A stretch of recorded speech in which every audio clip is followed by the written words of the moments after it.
he's missed. He really is missed. Family and friends remembering a man murdered almost 6 months ago. Tonight, the search for the person who killed Dan Fremont continues.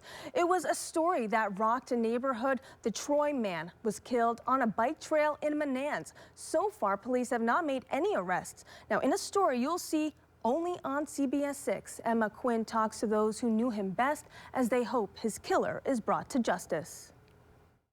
In April, here on the Mohawk-Hudson Trail is where 76-year-old Daniel Fremont's body was found. He died of severe head trauma. 6 months later, an investigation continues. Friends and family continue to search for answers. A Vietnam War veteran and retired attorney, Dan Fremont lived in the Capital Region majority of his life. I've known Dan my entire life. Him and his brother were neighbors of ours when I was growing up. Sam Chapone, Dan's neighbor, described him as genuinely kind and caring. Dan loved to walk. That was his thing.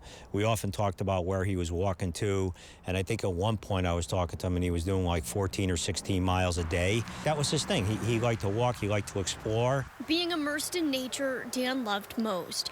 Walking along the Mohawk-Hudson bike hike trail, a place he frequented.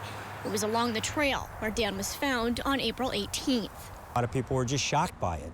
Again, Dan never really bothered anybody. He was around if you need him, and then to say, well, he's not here, and I guess the way he left the neighborhood it wasn't a nice thing. Neighbors on Ida Street where Dan lived held a vigil to honor his life shortly after his death as a way to say their goodbyes. Dan's family describes him as the kindest, most caring brother, uncle, and friend. His family sharing the last card he sent his great niece, reading, quote, "Love life," something he did to the fullest. People watch this. How do you want them to remember Dan Fremont? I'd like people to remember Dan, as you put it. He was generally a great neighbor, a great friend, somebody you could depend on, and just somebody who enjoyed life. He really did enjoy life. The trail to who's responsible for Dan's death is still being searched as New York State Police continue to investigate. Sam is hopeful for an arrest. I know the police are probably doing a great job with this, but I just hope they come to some closure for the family soon. For CBS 6 News, I'm Emma Quinn.